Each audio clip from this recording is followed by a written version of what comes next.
Hoje o Andreasa vai tocar um samba-canção pra gente. Bom dia, Andreasa. Para nunca.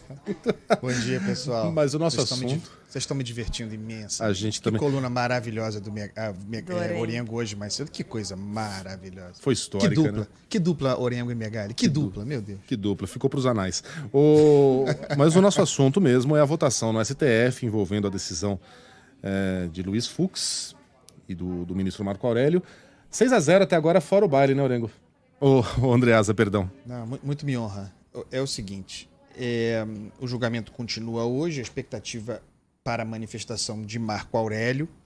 Ele foi muito criticado ontem, o ministro Marco Aurélio, não citado nominalmente e com todas as vênias e desculpas e tudo mais, mas ele foi muito criticado, né? A ideia de que André do Rep tenha debochado, né? Esculhambado o Supremo Tribunal Federal é uma crítica direta a uma decisão que ontem foi tratada como ingênua do ministro Marco Aurélio. O ministro Marco Aurélio cometeu um erro muito grave, né? Então, esse é o primeiro ponto do que está em exame nessa matéria. Tem dois temas principais que o Supremo precisa disciplinar aqui. E, para minha surpresa, encaminhou bem ontem. O primeiro é como o tribunal se comportará relativamente ao parágrafo único do artigo 316 do Código de Processo Penal, o que foi introduzido pelo pacote, pela lei anticrime. Essa boa intervenção, repito, que determina revisão da prisão preventiva a cada 90 dias. A prisão preventiva é uma medida cautelar de natureza provisória. São milhares, mais de 200 mil os brasileiros, em sua maioria pobres, pretos, que estão presos, em muitos casos, sem qualquer condenação contra si. Esquecidos mesmo. A ideia de que se renove, de que se deva olhar para esses casos a cada 90 dias, não pode ser considerada ruim. É boa a lei.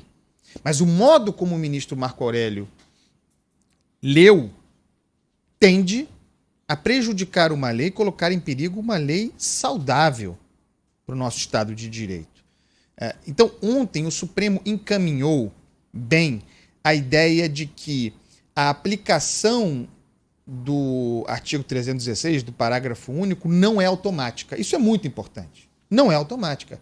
Uma vez que o prazo termine, os 90 dias estejam concluídos, não automaticamente será solto aquele que está preso para além desse prazo. Isso obrigando que os responsáveis, também é preciso esclarecer quem é o juiz responsável em cada caso, a meu ver, é o juiz de primeira instância, mas que o juiz responsável, provocado, se manifeste a respeito da renovação ou não da prisão preventiva.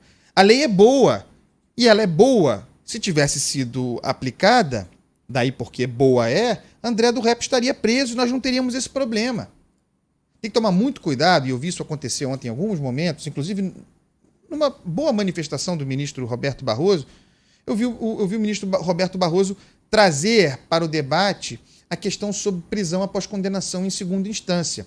Que se reabra esse debate, mas a prisão ou não de André do Rep não tem a ver com, agora está vigorando a necessidade de se esperar o trânsito em julgado para a execução da pena. Discutam isso, mas uma coisa não tem nada a ver com a outra. Se tivesse sido respeitado o que diz a lei sobre prisão preventiva, independentemente de condenação, de prisão após condenação em segunda instância, o que quer que seja, André do Rep estaria preso, porque ele se encaixa perfeitamente no requisito para prisão preventiva e ponto final.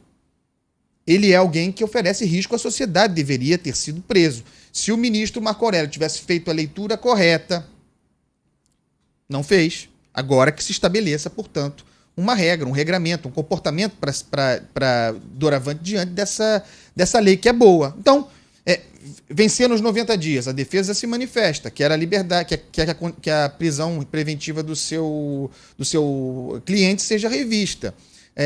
o juízo responsável dirá: pode, não pode. Acho que se caminha para esse lado, que essa lambança toda resulte em disciplinamento, em clareza. As propostas que surgiram ontem falam também, Barroso falou sobre isso de maneira radical, que se há uma condenação contra o sujeito, o parágrafo único do 316 do CPP já não vale. Né? Quer dizer, não seria preciso consultar após 90 dias, ele está condenado mesmo que em primeira instância. Alexandre de Moraes sofisticou um pouco mais. Se houver condenação em segunda instância e o sujeito estiver preso preventivamente, não precisaria da renovação. O problema dessas ideias, ainda que para debate, é que elas não estão no texto da lei. Então seria, se prosperarem, o Supremo legislando, o que não é bom.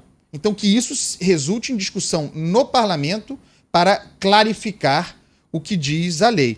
Por fim, pessoal, outra discussão muito importante, e quem encaminhou muito bem esse debate foi a ministra Rosa Weber, com perplexidade, a discussão sobre o poder de um ministro do Supremo de suspender decisão liminar de outro. Né? Foi o que o Luiz Fux fez, no presidente do tribunal.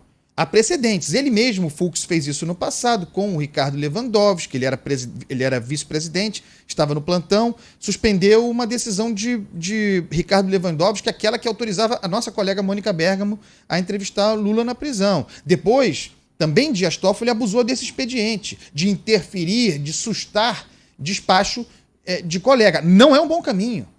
Isso não, a lei que Luiz Fux usou para embasar a sua interferência não lhe dá esse direito. Basta ler o que vai ali. Rosa Weber encaminhou muito bem isso. Tem algumas propostas. Eu acho que a discussão ontem, aliás, para ser justo, o próprio ministro Fux se posicionou de uma maneira, talvez para rever o modo assodado e equivocado como interferiu no processo. Ele disse que valoriza o colegiado, daí porque levou imediatamente a questão para o colegiado, menos mal que seja assim. Eu acho que esse debate serve para que o Supremo discipline essa questão. Isso só pode acontecer, mesmo assim eu tenho dúvidas, em situações excepcionais em que se desrespeita a jurisprudência do Supremo. Marco Aurélio desrespeitou a jurisprudência do Supremo. Nesse caso, aliás, a gente nem deveria ter esse debate porque o habeas corpus não cabia. Marco Aurélio não poderia aceitar um habeas corpus uma vez que o STJ, monocraticamente, o ministro do STJ havia recusado o habeas corpus. É o regimento do Supremo Tribunal Federal. Marco Aurélio errou completamente. A proposta a esse respeito de Roberto Barroso, uma proposta antiga, de criar uma via rápida para que o colegiado, no plenário virtual, examine em 24 horas decisões liminares como essa de Marco Aurélio. O meu medo, a ideia parece boa num primeiro momento, mas o meu medo é de que um dispositivo como esse mate ou limite o direito ao habeas corpus, que é um direito fundamental, né, consagrado na nossa Constituição. Enfim, muito debate pela frente, mas surgem algumas balizas, algum debate para balizar e padronizar e valorizar o colegiado e esvaziar essa febre monocrática do Supremo Tribunal Federal. Vamos ver como o julgamento se conclui hoje. Acho que cobrimos todos os pontos. Então, portanto, só nos resta subir o som. Escolha de hoje, olha aqui, não tem nada a ver com o caso Chico Rodrigues, com o senador Francisco Rodrigues, por favor. Mas eu nunca toquei Martinho da Vila aqui no programa, então Martinho da Vila com o samba Rabo de Cometa. Tem 300 músicas do Martinho da Vila. Não tem nada a ver. Não tem nada a ver. Tinha ouvinte dizendo que hoje tinha que ser fundo de quintal. Tá valendo essa. Dinheiro do Forever. Beijo pra você, André. Grande Martinho. Beijo. Tchau. Uma luz do seu olhar.